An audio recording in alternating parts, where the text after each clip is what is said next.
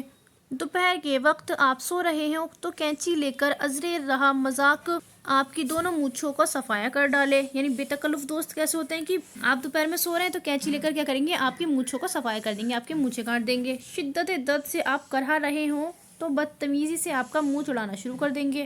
بعض اوقات بے تکلف احباب ایسی حرکات کے مرتکب ہوتے ہیں کہ بے ساختہ پکار اٹھتے ہیں، ہائے تکلف، ہائے تکلف۔ اب کنہیا لال کپور کیا بتا رہے ہیں، کچھ لوگ اتنے بے تکلف ہوتے ہیں نا کہ کبھی بھی کچھ بھی پکار اٹھتے ہیں، کبھی بھی کچھ بھی کر سکتے ہیں۔ تو کنہیا لال کپور ایک واقعے کا ذکر کرتے ہیں، آئیے دیکھتے ہیں۔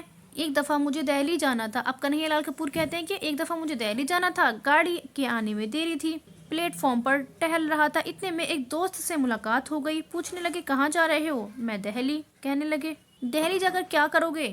چلو باٹا نگر لے چلیں۔ میں نے معذرت چاہی۔ اب کنہیا لال کپور کیا بتاتے ہیں کہ ایک دفعہ مجھے دہلی جانا تھا، اب وہ گاڑی کے آنے میں دیری تھی، تو کبھی کیا ہوا، وہ پلیٹ فارم پر جب ٹہل رہے تھے تو ان کے ایک دوست سے ان کی ملاقات ہو گئی۔ جب دوست سے ان کی ملاقات ہوئی، دوست پوچھنے لگے کہاں جا رہے ہو؟ تو وہ کہنے لگے کہ میں دہلی جا رہا ہوں۔ تو ان کے دوست نے ان سے کہا کہ نہیں، باٹا نگر چلتے ہیں۔ تو کنہیا لال کپور کہتے ہیں کہ میں نے معذرت چاہی، یعنی ان سے معافی مانگی، کیونکہ ان کو دہلی ضروری کام سے جانا ہوگا۔ ادھر ادھر کی باتیں ہوتی رہیں، یک لخت انہوں نے کہا، یعنی اچانک سے انہوں نے کہا۔ کس نے کہا؟ کنہیا لال کپور کے دوست نے کہا ذرا ٹکٹ دکھائیے تو۔ میں نے ٹکٹ دکھایا۔ اب کنہیا لال کپور نے ان کو ٹکٹ دکھا دیا۔ ٹکٹ لے کر انہوں نے اس کے ٹکڑے ٹکڑے کر دیے اور کلی سے کہنے لگے صاحب کا سامان واپس لے چلو۔ انہوں نے دہلی جانے کا ارادہ ترک کر دیا ہے، یعنی چھوڑ دیا ہے۔ اب ایسے ہوتے ہیں بے تکلف دوست جو بنا سوچے سمجھے کچھ بھی کر دیتے ہیں۔ انہی صاحب نے ایک دفعہ اس سے بھی عجیب حرکت کی۔ اب کنہیا لال کپور کہتے ہیں کہ انہی صاحب نے ایک دفعہ اس سے بھی زیادہ عجیب حرکت کی تھی۔ وہ کیا تھی؟ وہ یہ تھی کہ ایک دن میں دریا کے کنارے کھڑا ہوا۔ کون ہے؟ کنہیا لال کپور ہے۔ غروب آفتاب کا منظر دیکھ رہا تھا، یعنی سورج ڈوبنے کا منظر دیکھ رہے تھے۔ نہ جانے آپ کہاں سے آ ٹپکے، آپ نے آؤ دیکھا نہ تاؤ، پیچھے سے مجھے اس زور سے دھکا دیا کہ میں لڑکھڑاتا ہوا پانی میں جا کر گر پڑا۔ کنہیا لال کپور کے دوست نے کیا کیا، ان کو اس زور سے دھکا مارا کہ وہ پانی میں گر گئے۔ آپ نے نہایت ڈٹائی سے کہکا لگایا اور فرمانے لگے واہ، خوب چھلانگ لگائی آپ نے۔ ایک تو انہیں پانی میں دھکا دے دیا، اوپر سے ڈٹائی کے ساتھ، یعنی کہ بہت کہکا لگا کر زور زور سے ہنسنے لگے اور ہنستے ہنستے کہہ رہے ہیں کہ آپ نے تو بہت اچھی چھلانگ لگائی ہے۔ جب میں بڑی مشکل سے تیر کر کنارے کے قریب پہنچا تو ایک کہکا لگا کر ہنسنے لگے۔ یعنی جب وہ کسی نہ کسی طرح کنارے پر پہنچ گئے تو ان کے دوست پھر سے کہکا لگا کر ہنسنے لگے، زور زور سے ہنسنے لگے۔ کہنے لگے مجھے معلوم نہ تھا آپ اتنے اچھے تیراک بھی ہیں، یعنی مذاق مذاق میں ان سے کہہ رہے ہیں، مذاق کر رہے ہیں ان سے اور کہہ رہے ہیں کہ آپ اتنے اچھے تیراک بھی ہیں۔ تکلف کے خلاف آپ جو چاہیں کہیں، لیکن آپ کو تسلیم کرنا پڑے گا کہ تکلف سراسر نفاست ہے، یعنی اچھائی ہی اچھائی ہے۔ کنہیا لال کپور کہتے ہیں کہ تکلف میں اچھائی ہی اچھائی ہے اور بے تکلفی سراسر کشافت، یعنی کہ اس میں برائی ہے۔ تکلف پہلے آپ ہے تو بے تکلفی پہلے ہم اور جہنم میں جائیں آپ۔ یعنی کہ تکلف میں انسان شرم کرتا ہے، لیکن بے تکلفی میں انسان کو ذرا بھی احساس نہیں ہوتا، ذرا بھی شرم نہیں ہوتی، وہ بلا جھجک کچھ بھی کہہ دیتا ہے اور کچھ بھی کر دیتا ہے۔ تکلف گز بھر لمبا گھونگھٹ ہے تو بے تکلفی گز بھر لمبی زبان، تکلف زیر لب مسکراہٹ ہے تو بے تکلفی خندۂ بے باک۔ اب اگر اس پر بھی استاد ذوق فرمائے کہ تکلف میں سراسر تکلیف ہے، ذوق فرماتے ہیں کہ تکلف میں کیا ہے، تکلیف ہے، تو ہم تو یہی کہیں گے، کنہیا لال کپور فرماتے کہ تو ہم تو یہی کہیں گے کہ صاحب آپ کو بے تکلف دوستوں سے پالا ہی نہیں پڑا۔ آئیے اس کے سوال و جواب مکمل کر لیتے ہیں۔ سوال نمبر 1 ہے بے تکلفی سے کیا پریشانی ہوتی ہے؟ تو اس کا جواب ہوگا بے تکلفی سے طرح طرح کی پریشانیاں ہوتی ہیں۔ بے تکلف دوست آپ کے کپڑے ادھار لے جاتے ہیں، آتے ہی ڈھیر سارے ناشتے کی فرمائش کر دیتے ہیں، کرایہ بھی آپ سے ہی دلواتے ہیں، دوسرے لوگوں کے سامنے آپ سے اتنی بے تکلفی سے بات کریں گے جس پر آپ کو شرمندگی کا سامنا کرنا پڑتا ہے۔ سوال نمبر 2، تھیکرے نے اپنے ایک کردار کی بے تکلفی کا ذکر کس طرح کیا؟ تھیکرے کون ہے؟ ناول نگار ہے۔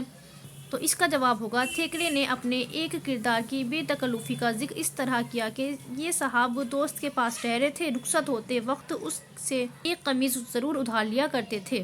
سوال نمبر 3 ہے اے ذوق تکلف میں ہے تکلیف سراسر، اس مصرعے میں شاعر کیا کہنا چاہتا ہے؟ تو اس کا جواب ہوگا اس مصرعے میں شاعر کہہ رہا ہے کہ تکلف کرنے میں تکلیف ہوتی ہے، اس لیے ہمیں ہرگز تکلف نہیں کرنا چاہیے۔ نیکسٹ ہے نیچے لکھے ہوئے محاوروں کو جملوں میں استعمال کیجیے۔ فرسٹ ہے ہینگ لگے نا فٹکری، تو اس کا ہو جائے گا اخبار فروشی کا کام ایسا ہے جیسے ہینگ لگے نا فٹکری اور رنگ چوکھا۔ سیکنڈ ہے چھٹی کا دودھ یاد آنا، اس کا ہوگا اتنے جوتے ماروں گی کہ چھٹے کا دودھ یاد آ جائے گا۔ تھرڈ ہے دانتوں میں انگلیاں دبانا، اس کا ہوگا اس کے عجیب و غریب کرتب دیکھ کر لوگ دانتوں میں انگلیاں دبا لیتے ہیں۔ نیکسٹ ہے نیچے دیے ہوئے لفظوں سے واحد جمع بنائیے، یعنی جو واحد ہے ان کے جمع بنانے ہیں، جو جمع ہے ان کے واحد بنانے ہیں۔ ہاتھ کا ہوگا ہاتھوں، نشانات کا ہوگا نشان، جوتی کا ہوگا جوتیاں، ٹوپیاں کا ہوگا ٹوپی، فرض کا ہوگا فرائض، احسانات کا ہوگا احسان، سوال کا ہوگا سوالات، جنگل کا ہوگا جنگلات، جوابات کا ہوگا جواب، منزل کا ہوگا منزلیں۔ اگر آپ کو ویڈیو اچھی لگی ہو تو لائک کریں، شیئر کریں، سبسکرائب کریں۔ Thank you for watching.